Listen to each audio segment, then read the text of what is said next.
이제 인생을 좀 이렇게 살아보니까 인생에도 길이 있다는 것이 머리만 느껴지는 게 아니라 이제 피부로 와 닿죠. 인생에는 길이 있다. 여러분, 인생에 길이 있음을 알고 계시죠? 젊으신 분들은 알고는 있는데 마음에 와 닿지 않을 수 있어요. 나이가 있게 들어보면 인생에는 길이 있다더니 정말 있구나. 눈에 보이진 않지만 길이 있어요.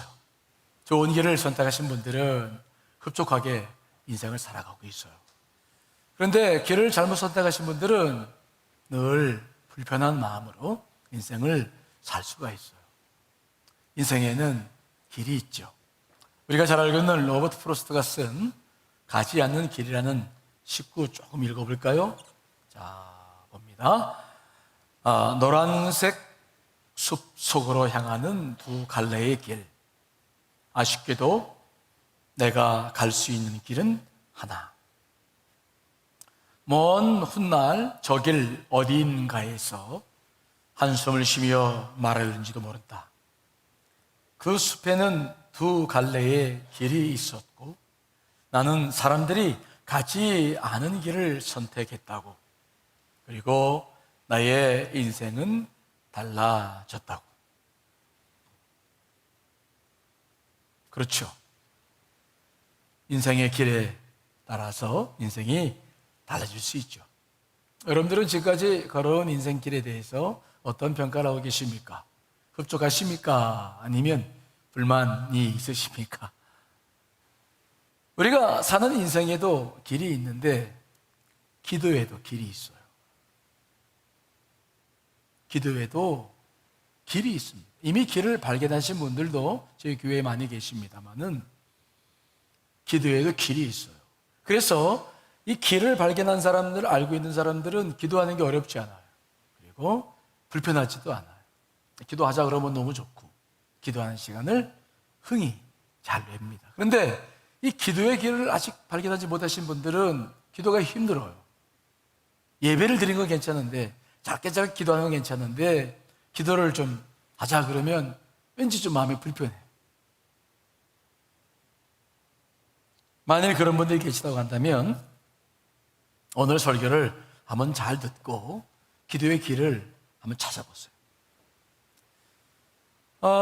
사실 저도 오랜 세월 동안 기도 생활을 해왔습니다만은 기도의 길을 발견하는데 적지 않은 시간이 필요했어요. 처음에는 막 소리쳐서 기도하는 것도 출발하죠. 하지만 기도의 길을 발견하지 못했을 때는 길을 하느라고 막 애를 쓰고 힘을 쓰는데 굉장히 공허해.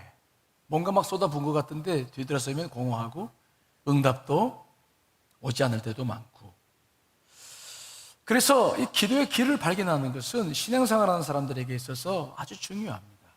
제가 여러 가지 목양을 방법을 가지고 여러분들을 이제 세우려고 목양을 하고 있지만은 그 중에서도 제일 중요한 게 하나가 있는데 여러분들의 기도 생활을 돕는 거죠.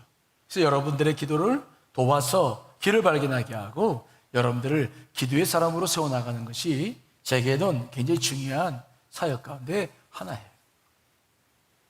특별히 내일부터 특세가 시작되는데 이번 특세 기간을 통해서도 기도의 길이 좀 찾아지고 정말 즐겁게 기도할 수 있는 여러분들이 되시기를 간절히 축원합니다.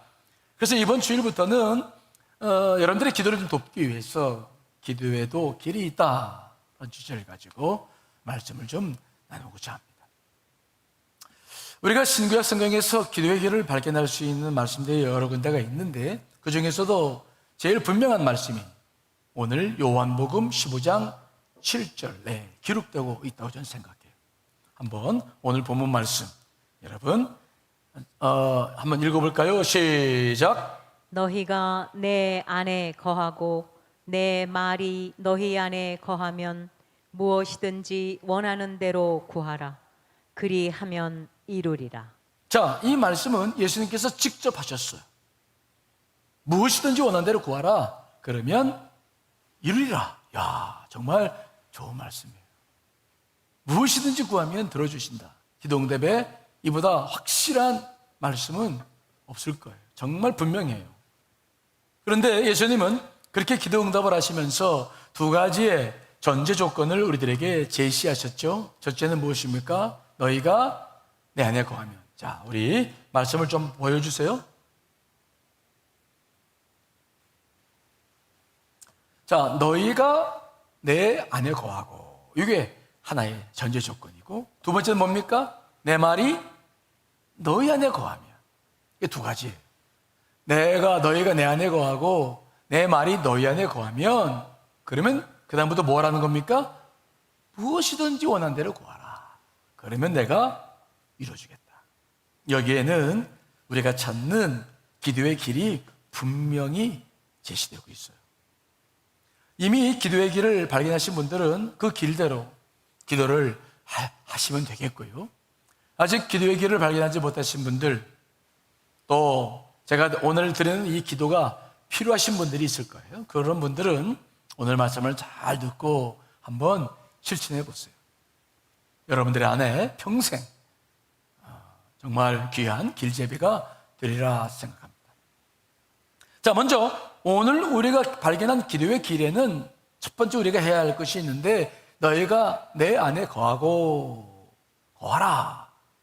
이 거하라는 말, 메노라는 헬라어인데, 이것은 한번 내려진 결단을 지속적으로 이어간다라는 의미가 이 메노라고 되어 있어요.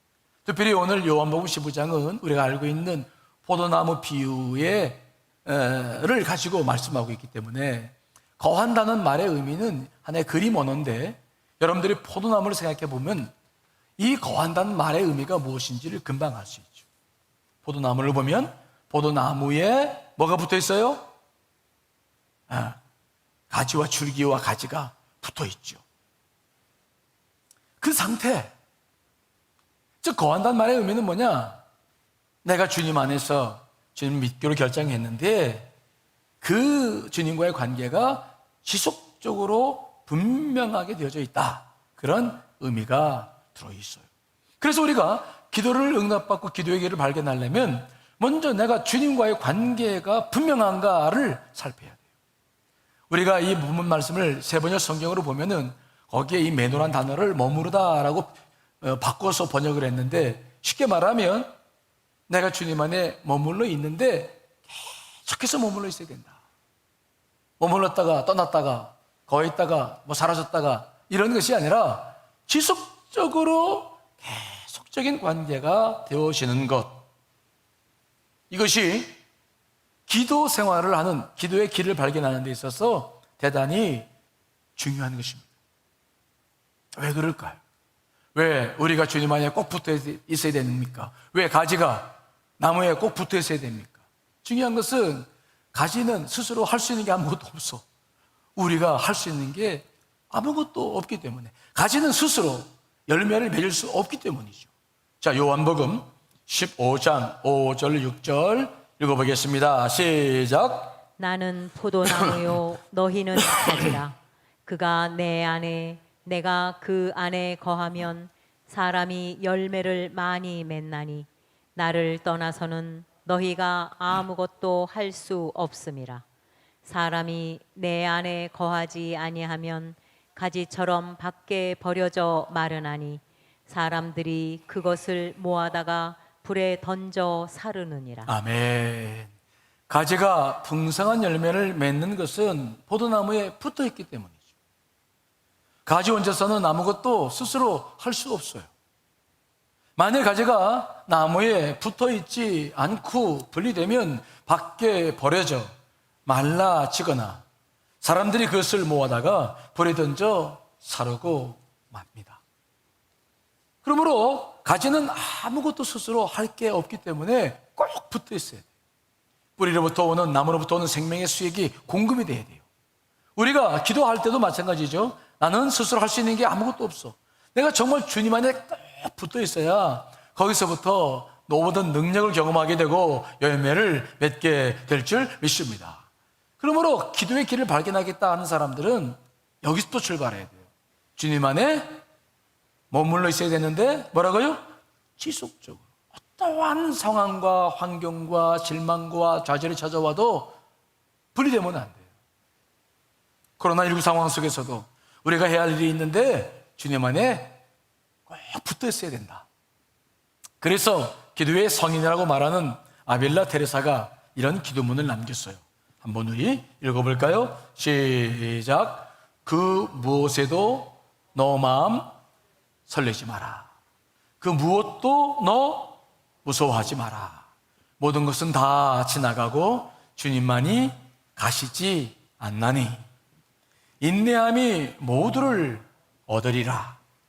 주님을 모시느니 아쉬울 무엇이 없나니 주님이 하나시면 그 못할 따름이라. 어떠한 경우도 주님을 떠나지 말라. 주님 안에 있을 때 거기서부터 우리는 기도의 길을 찾기 시작한다. 그런데 주님을 떠나는 문제는 책임이 주님께 있어요? 아니면 여러분에게 있어요? 한번 보세요.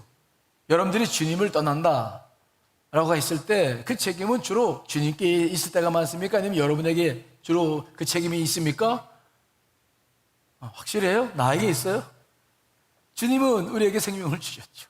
그분은 마치 포도나무가 심겨진 것처럼 한 번 심겨진 나무가 움직이지 않듯이 우리 안에 영원히 거하시는데 우리가 늘 자기 기분에 따라 상황에 따라 우리가 떠날 때도 있고 들어올 때도 있고 늘 우리가 이러고 살고 있어요.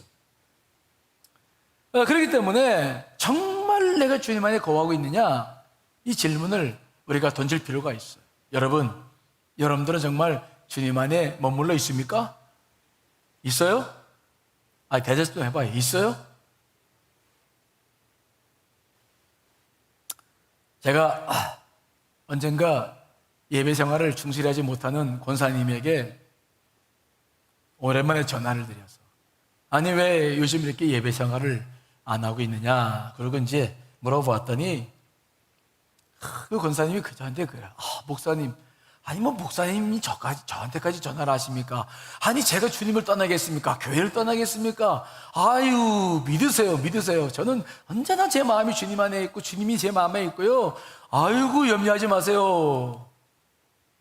전화를 드리면 이런 대답을 많이 들어요. 그런데 오랜 세월을 지나고 보니 그 말이 빈말일 때가 많이 있다는 것을 알게 돼요. 사람들은 자기 의지를 믿어요. 자기를 믿어요. 그런데 신앙생활을 가만히 보니까 신앙생활은 자기 의지대로 할 수 있는 게 아니에요. 이거는. 우리는 베드로를 잘 알고 있죠. 베드로가 십자가를 주님께서 지시기 전에 주님께서 베드로에게 말씀하셨습니다. 시몬아 지금 사탄이 너에게 들어가려고 지금 뭔가 수작을 부리고 있으니 너는 깨어 기도해야 된다. 알았니? 너는 그리고 난 다음에 저 제자들을 굳건히 해야 된다. 그랬더니 베드로가 그러면 그 말씀에 귀를 기울이고 네 알겠습니다. 그리고 기도를 해야 될 텐데 장담을 합니다. 호언장담을 해요. 아니 예수님, 아니 무슨 말씀하세요?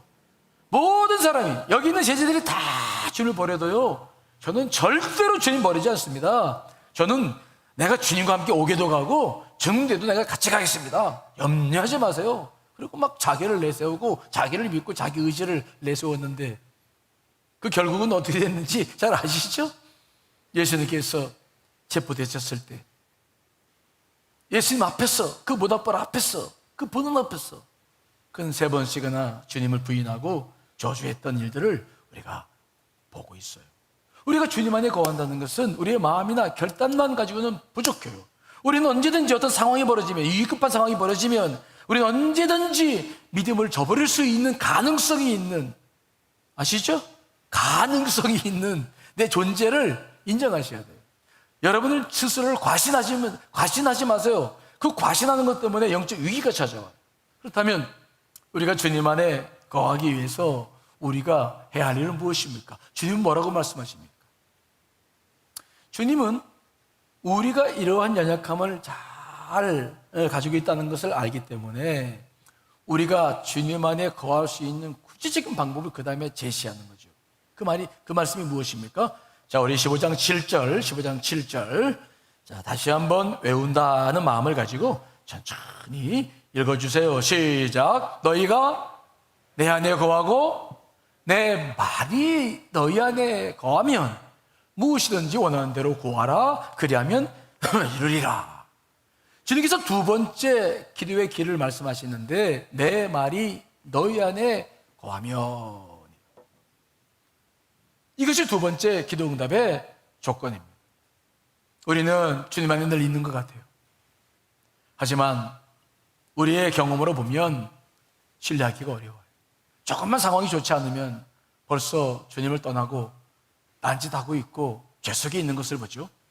그래서 주님께서는 그 뒤에서 우리들에게 뭐라고 말씀하셨냐면은 내 말이 너희 안에 거해야 된다. 다시 말하면 우리가 주님 안에 있다는 것은 내 의지나 내 뜻으로, 내 큰 소리로 이것이 반명되는 것이 아니라 내가 어디에 있을 때 그러니까 주님의 안에 있다는 것입니까?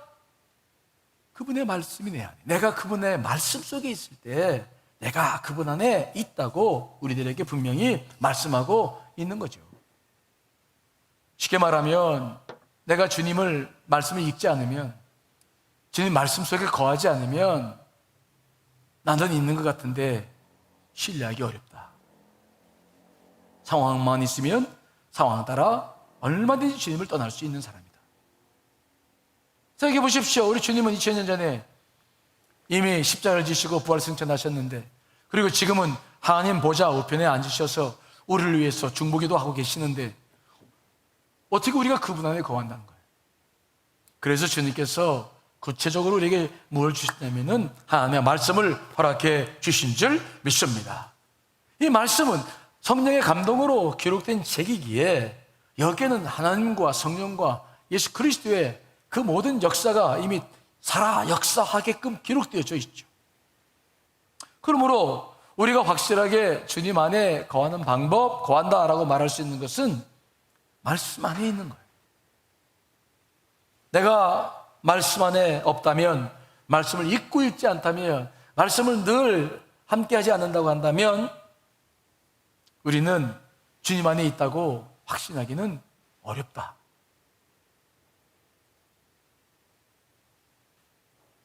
그런데 중요한 것은 무엇입니까? 그 말씀이 우리 안에 임할 때 무엇이든지 구하라. 다 내가 이루리라. 놀라운 말씀을 하고 있는 거죠.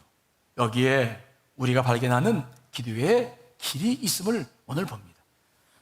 그런데 우리가 여기서 깊게 생각해야 될 문제가 하나가 있어요. 그것은 무엇입니까? 너희가 내 안에 거하고, 즉 이것은 내 말이 너희 안에 거하는 것이다 라고 말씀하셨는데, 그러면 이 말씀, 즉 우리가 거해야 되는 그 말씀은 무슨 말씀입니까? 우리가 일반적으로 읽고 있는 이 성경 말씀을 말하는 것입니까? 아니면 다른 특별한 말씀을 의미할까요?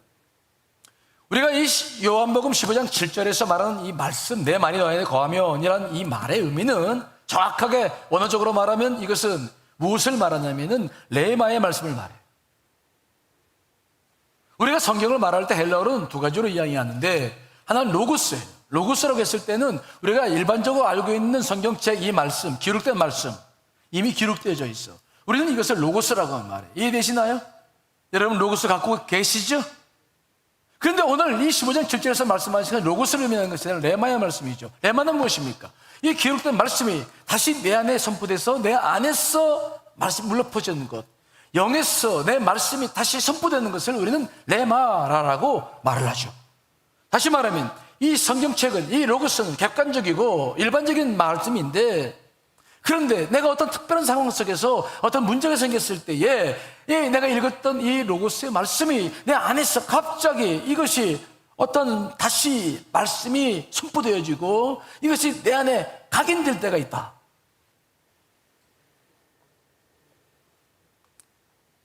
늘 읽었던 말씀인데 평소에는 그저 은혜 받고 넘어갔는데 어떤 상황 속에서 다시 그 말씀이 영에 의해서, 성령에 의해서 내 마음에 들어오고 강력하게 내 안에서 그것이 선포될 때, 그래서 우리 레마라고 그러는데, 우리가 내 말이 너희 안에 거해야 된다라고 말씀했을 때 우리가 거해야 될 말씀은 무슨 말씀이냐면 로고스 말씀이 아니라 무슨 말씀이라고요? 레마의 말씀인 거예요. 레마의 말씀. 그것이 기도의 길에 있어서 굉장히 중요한 키워드예요. 중요한 거예요. 우리는 로고스가 아니라 레마의 말씀 속에 있어야 돼요. 그러므로 우리는 이 레마의 말씀을 경험해야 됩니다. 그냥 막연하게 내가 주님 안에 있고 주의 말씀이 내 안에 있으면 오케이, 모든 일이, 모든 기도가 응답된다 라고 생각하는 것이 아니라, 막연한 것이 아니라, 그런데 그때 이 말씀 무슨 말씀이지? 레마의 말씀. 이게 이제 우리가 굉장히 주의 깊게 바라보고 관심 가져야 될 내용이죠. 제가 이것을 설명하기 위해서 예전에 했던 간증을 한 번 더 해야 될 필요가 좀 있습니다. 다른 간증보다는 이 간증이 훨씬 더 설명을 잘할 수 있기 때문이죠. 제가 처음 목회를 저 부여에서 했어요. 부여에서 목회를 했는데 정말 어렵고 힘든 농촌교회에 있는데 정말 하나님께서 저에게 큰 시련을 주셨어요. 목회한 지 6개월 만에 그 조그마한 교회에서 장로님 한 분 계셨는데 그 장로님을 불러가셨어요. 교통사고, 오토바이 사고 나서 불러가셨어요. 정말 힘들고 어려웠습니다. 기둥 같은 장로님이셨는데, 그런데 그 일이 있고 난 다음에 2개월 후에는 중고등부 아이 가운데서 회장이 이제 준영이고 그 여동생이 은영인데, 교회 앞 백마강에서 수영을 하다가 애들이 둘이 다시 또 하나님의 부름을 받았어요. 그러니 얼마나 첫 목회가 힘들었겠어요. 그 시골에서는 이상한 일이 벌어지는데, 만약 이런 객사, 이런 일이 벌어지면 밖에서 들어온 사람이 잘못 들어와서 이런 일이 생긴다라고 말을 하던 시절인데, 그 동네에서 밖에서 들어온 사람이라고는 나밖에 없어. 전도사가 잘못 들어와서, 아니 생각해 보세요. 하나님 믿는 사람들이 잘 되고 복을 받아야 되는데 그렇지는 못하고, 한 사람은 교통사고 나와서 장로란 사람이 죽고 그 두 아이는 물에 빠져 죽으니 그게 교회 꼴이 뭐가 되고 제가 어떻게 돼요? 목회를 하겠어요? 정말 심각해서 저는 정말 목회를 그만두려고 그랬어요. 특별히 제가, 여러분들이 알다시피 저는 집에서 쫓겨나서 제가 혼자 그럼 공부를 한 사람이라 정말 많은 고생을 하고 공부를 했는데, 그러면 하나님께서 나를 더 도와주셔야 되는데, 아니 목회를 하자마자 막 이런 일이 생기니까 제가 속으로 이렇게 생각했어요. 부모님의 기도가 없는 사람이기 때문에 나한테 목회를 하지 말라는 뜻인가? 나는 목회할 자격이 없나? 정말 그런 생각이 너무 들었고, 하나님이 원망스럽고 막 분통하고, 교인들 얼굴도 보기 힘들고, 동네 사람들 보기도 너무 힘들어가지고, 정말 난 목회 그만둬야 될 사람이구나 생각을 했어. 근데 너무 안타깝잖아요. 너무 아쉽고 너무 억울하잖아요.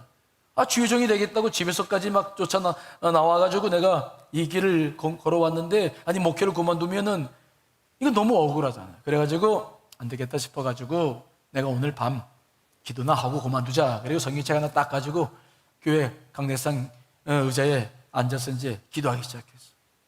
너무 억울하니까 막 소리를 지르기도 하고 찬송을 부르기도 하고 막 때로는 둥글기도 하고 막. 근데 응답이 없어. 주님께서 새벽 3시가 다가왔어요. 새벽 기도 하기 싫고 빨리 그냥 끝냈으면 좋겠는데 시간은 다가오고 마음이 힘들고 어려워서 이제는 기도도 안 되고 그냥 강대상 의자에 이렇게 엎드려 있는데, 아니 그때 내 마음속에서 음성이 들려와요. 구레네 사람 시몬을 생각해라. 우리가 음성을 듣는 분들이 경험한 일이지만은 이게 무슨 소리야? 나 들어보는데 아무도 없어요. 가만있어 봐, 이게 무슨 소리지? 그리고 다시 주의를 기울이고 이렇게 이고 있는데 내 내적 음성으로 내 마음에서 분명히 들려요. 구레네 사람 시몬을 생각해라. 구레네 사람 시몬? 아니 이 사람은 십자가를 억지로 진 사람 아니야? 그래서 제가 거의 관련된 말씀을 찾기 시작하죠. 마가복음 15장 21절로 22절 한번 같이 읽어볼까요? 시작. 마침 알렉산더와 루포의 아버지인 구레네 사람 시몬이 시골로부터 와서 지나가는데, 그들이 그를 억지로 같이 가게 하여 예수의 십자가를 지우고 예수를 끌고 골고다라 하는 곳, 번역하면 해골의 곳에 이르러. 구레네 사람 시몬은 북아프리카 구레네라는 곳에 살고 있었어요. 근데 6월절이었기 때문에 6월절 절기를 지키려고 지금 예루살렘에 왔어요. 근데 와서 이제 돌아다니는데 그때 예수 그리스도의 십자가 행렬을 만난 거예요. 주님께서 십자가 지시고 걸어가시는데 좀 걷다가 쓰러지시고 또 걷다가 쓰러지시고, 그 십자가를 지는 것이 힘들어 힘들었을 때 로마 병정 한 사람이 그 많은 회중 가운데 한 사람 딱 불러내서 너 나와서 십자가를 져라. 그 가운데 선택한 사람이 누구냐면 구레네 사람 시몬이었어요. 세상 말로 정말 재수없게 걸린 거죠. 그 사형수가 지는 십자가를 누가 지고 싶겠습니까? 그러나 말을 듣지 않으면 또 자기에게 불이익이 생기니까 구레네 사람 시몬이 억지로 그 십자가를 지고 골고다까지 간 것입니다.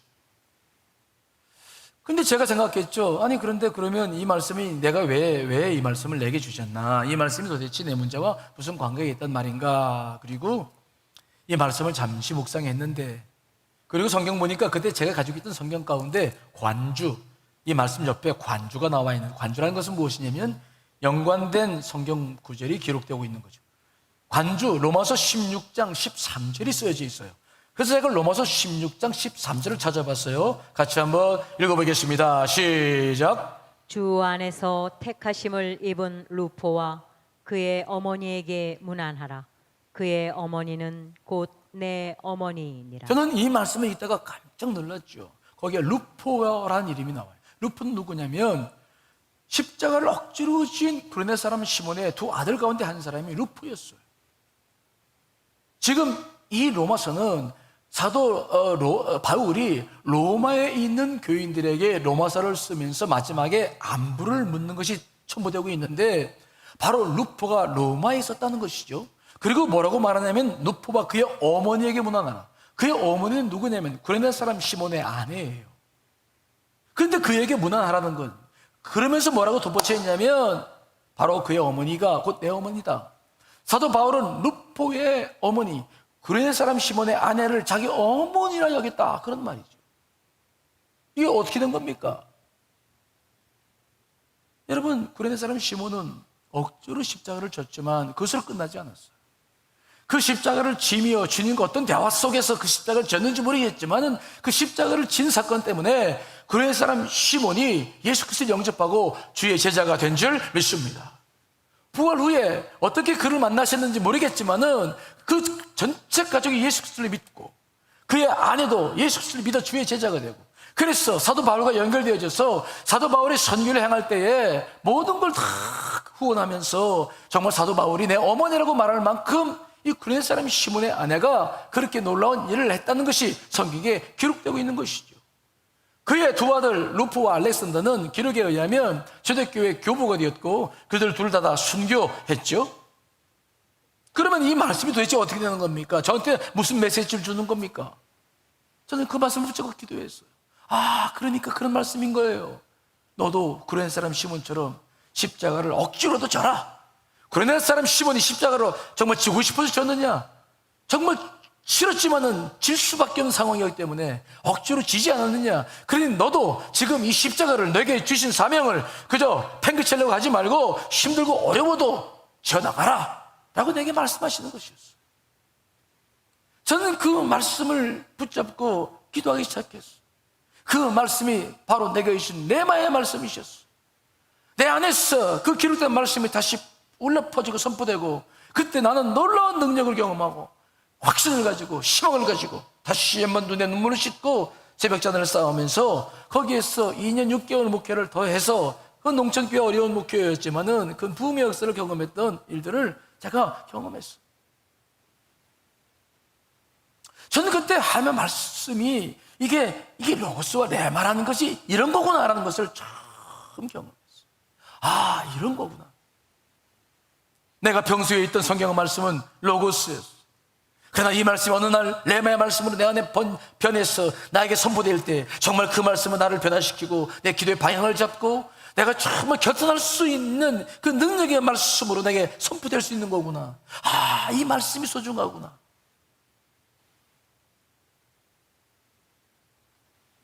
우리가 들고 다니는 이 성경책은 객관적이고 일반적인 말씀이라 우리가 내게 처한 상황 속에서 다 적용할 수는 없을지 모르나, 그러나 이 말씀이 내 안에 선포되기 시작하면 이렇게 놀라운 은혜와 능력이 있구나 하는 것을 그때 경험했어요. 저는 그래서 이 성경책을 뭐라고 말하냐면은 이건 밖의 책이라고 합니다. 내 밖에 있는 책. 그런데 이것이 내 안에 책이 될 때 그 속에서부터 더 놀라운 능력과 길이 있다는 것을 깨닫기 시작하는 거예요.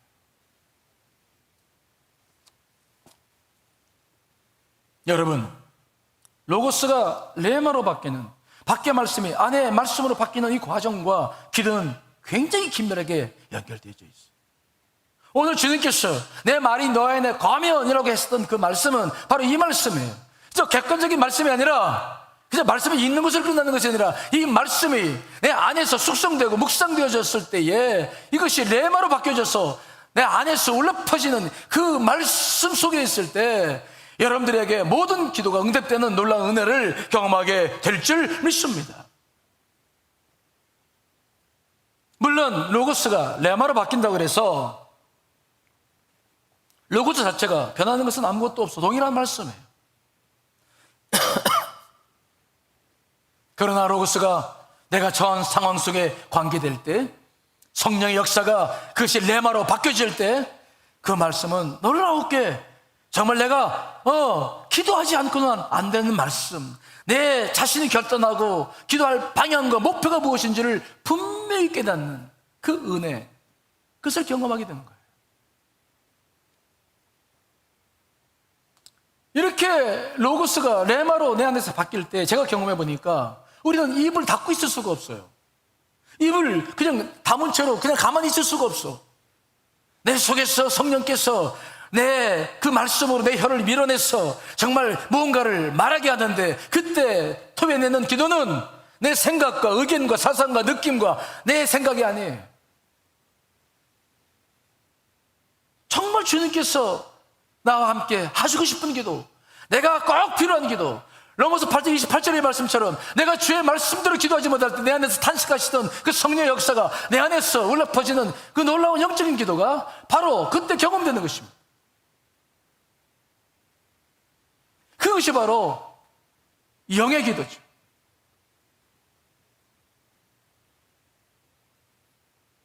우리가 찾는 기도의 길이 여기에 있어요. 이것만은 아니지만 분명한 길이 여기에 제시되고 있다는 것을 우리는 알아야 돼요. 이 경험이 여러분들의 기도에 대단히 중요합니다. 하나님이 정말 살아있다는 느낌, 그 체험, 그 경험도 여기와 이것과 깊은 관계가 있어요.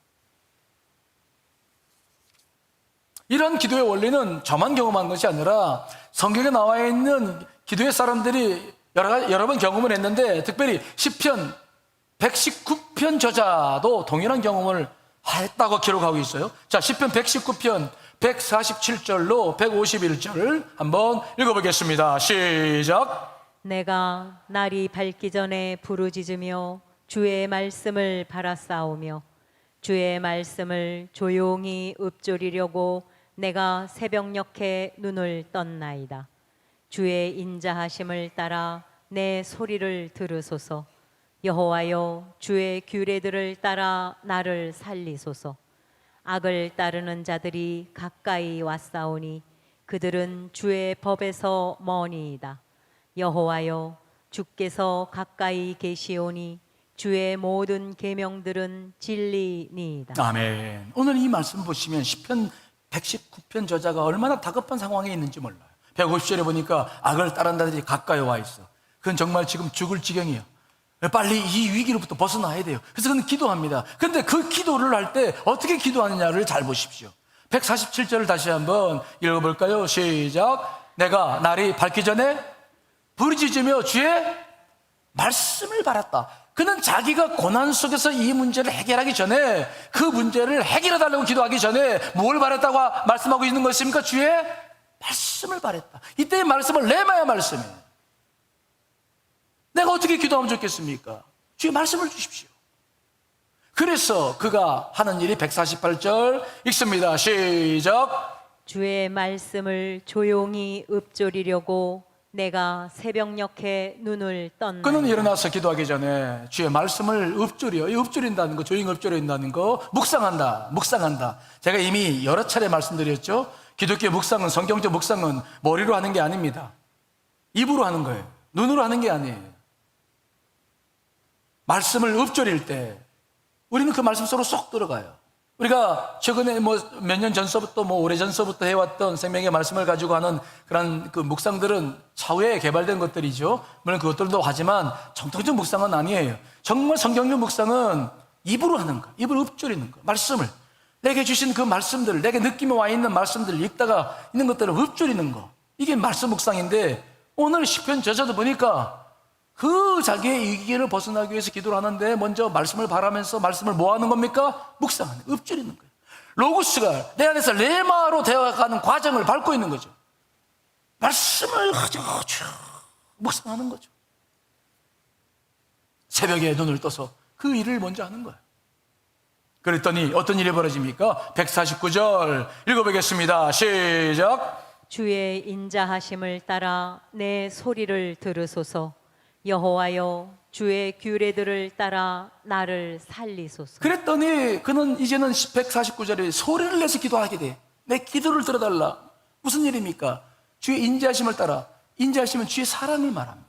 정말로 그가 바랬더니 정말 그 안에서 레마가 터졌어. 주의 말씀이 터졌어. 주의 인자하심으로 받아들였어. 너무 감사하죠. 그래서 그 인자하심을 따라 이제는 막 소리를 내서 기도 안 할 수 없어. 소리를 내서 기도하기 시작합니다. 그러면서 뭐라고 말합니까? 여호와여, 주의 규례를 따라 나를 살리소서. 규례, 주의 말씀, 원칙. 주께서 내게 레마의 말씀으로 주신 그 말씀을 따라서 나를 살려달라. 그 말씀을 따라 기도하고 있는 것을 보는 것이죠. 자기가 그냥 구해달라고 기도하는 것이 아니라 왜 이런 문제가 생겼고 어떻게 해야 되는지 그 모든 것들을 성령께 맡기고 주의 말씀 속에서 그 음성을 들으며 그 음성을 따라 기도하고 있는 시편의 기도의 모습을, 저자의 모습을 보는 것입니다. 이해되십니까? 레마의 말씀이 그에게 기도의 길이 되는 거예요. 그걸 붙잡고 기도하기 시작하는 거예요. 그때 그는 얼마나 많은 걸 깨달았을까? 왜 내게 이런 문제가 생겼는가? 하나님 나에게 뭘 원하시나? 앞으로 어떻게 이 길을 뚫고 나가야 되나? 나는 정말 생각할 수도 없고 그 일을 풀어나갈 수도 없으나 성령님은 이미 알고 계시죠. 우리는 깜짝 놀랄 만한 깨달음을 가지고 이제 이렇게 하기 시작하면 기도로 나아갈 수 있는 거예요. 그래서 그 기도가 응답되는 것입니다. 그래서 그는 뭐라고 말합니까? 151절 보니까 여호와여, 주께서 가까이 계시다. 주님께서 가까이 계시다. 말씀 속에 있으니 가까이 계신 것이죠. 그러면서 뭐라고 말씀합니까? 주의 모든 계명들은 진리입니다. 주의 말씀들이 내 군데서 정말 진리다는 것을 이 사건을 통해서 경험했다고 고백하는 것이죠.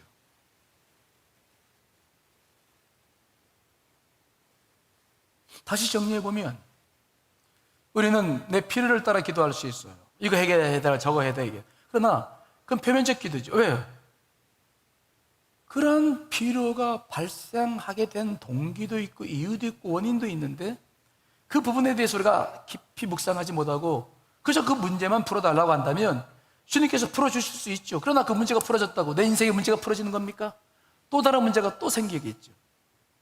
그런데 우리가 말씀 속에서 기도하기 시작하면 그 말씀이 내 안에서 레마의 말씀이 되어진다면 그 말씀 속에는 정말 내가 들어야 될, 내가 지켜야 될, 정말 전심으로 우리가 말씀 속에 있다고 한다면 성령께서는 가장 분명하고 확실하게 우리들의 문제와 나갈 길과 방향을 그분은 제시하시죠. 주님, 정말 우리가 주님 곁에 있다면, 그님과 함께 한다면 우리는 이 일을 통해서 내 기도의 길과 방향을 잡아나가게 되는 거예요. 그 기도가 그래서 응답이 되고 그 기도 속에서 우리는 모든 문제를 풀어나가게 되는 것을 우리가 보는 것이죠.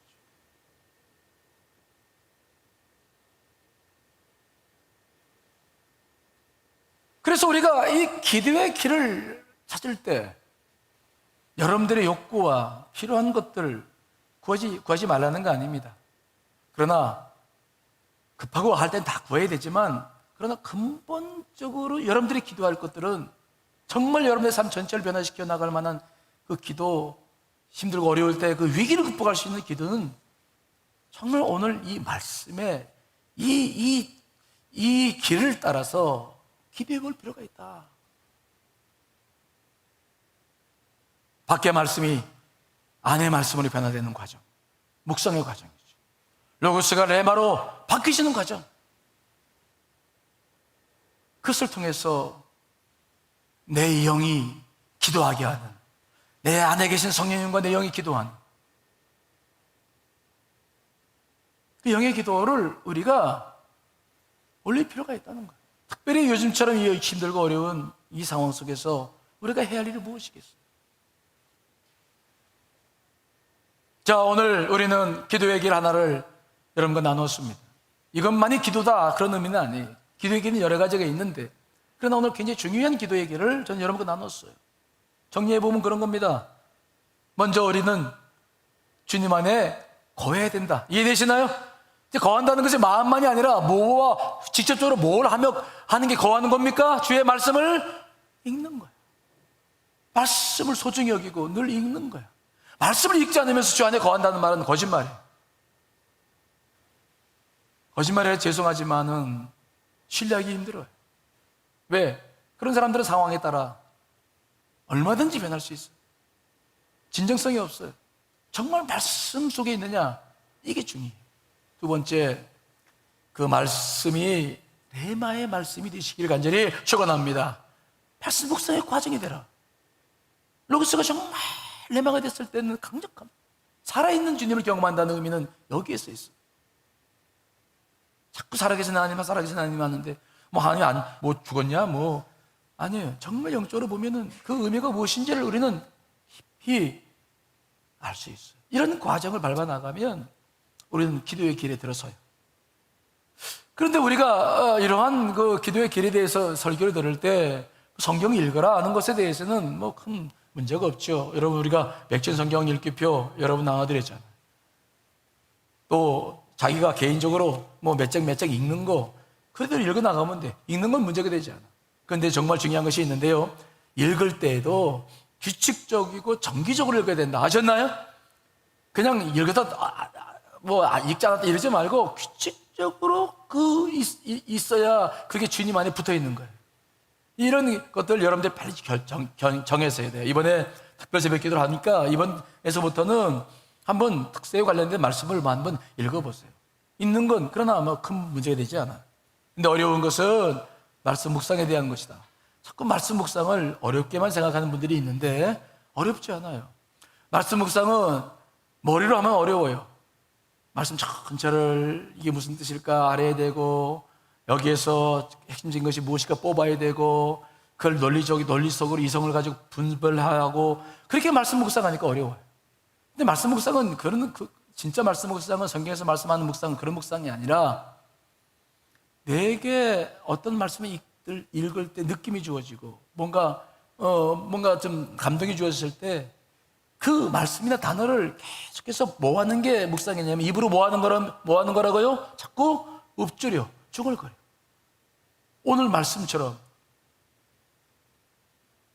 너희가 내 안에 거하며 내 말이 너희 안에 거하며 자꾸 중얼거리는 거죠. 중얼거리는 거예요. 이게 묵상하는 거예요. 근데 놀라운 사실은 이런 것이 의식을 가지고 집중해서 하다 보면은 정말 그 속에 쏙 들어가요. 말씀의 깊은 곳에 쏙 들어가. 그래서 그 속에서부터 성령의 음성을 듣기 시작해요. 어려운 게 아니에요. 안 하니까 그러는 거지. 정말 한번 해보세요. 여러분들이 아침에 출근하는데 남편이 아내를 보면서 여보, 당신 정말 고마워, 사랑해. 평소와는 다르게 아주 사랑의 표현을 탁 하고 갔어. 그러면 여러분들이 하루 살면서 금방 그거 잊어버려요? 아니면 생각나요? 밥할 때도 웃어. 아이고, 이제 깨닫고 있나? 아이고, 늘 생각나고 좋아. 묵상하는 그래도 오늘 이 과정으로 들어오는 것이 어렵다고 생각하시는 분들이 혹 있을 수 있어요. 그래서 제가 이번 특별 새벽 기도를 내일부터 하기 때문에 특별 새벽 기도와 관련돼서 제가 말씀드린 기도의 길을 10분 활용할 수 있는 방법을 구체적으로 아예 말씀을 드리려고 그래요. 여러분, 그 말씀 요약지에 보면은 그것이 정리가 되어져 있어. 실천하기. 첫째는 뭐냐면 가장 중요한 것은 내 마음이에요. 여러분, 이번에 정말 특별 새벽 기도에 참석할 마음이 있습니까? 그냥 참석했다 말았다 이게 아니라 한번 마음을 결단하면 그냥 꾹 하니 거해야 됩니다. 이해되시나요? 한번 결단을 하셔야 돼. 여기서 출발해요. 그래, 기도해보자. 정말 마음을 결단해야 돼. 두 번째는 뭡니까? 오늘 시편 저자처럼 특별 새벽 기도 5시에 시작하는 타임에 참석하시려면은 한 4시 반이나 40분쯤 일어나서 샤워하고 앉아서 제일 먼저 뭐 하냐면은 기도 잠깐 한 다음에 그날 들을 말씀들 여기에 보면은 제가 다 정해놨어요. 여러분 홈페이지 보면 다운받을 수 있고, 이미 주어져 있어요. 말씀 다 여기 기록되어 있어요. 내일은 열왕기상 17장 1절이에요. 그럼 일어나서 먼저 말씀을 읽고, 이 말씀 속에서 내면의 말씀이 찾으시도록 도와주십시오. 기도하는 거죠. 그런 다음에 순서에 따라 설교를 들어요.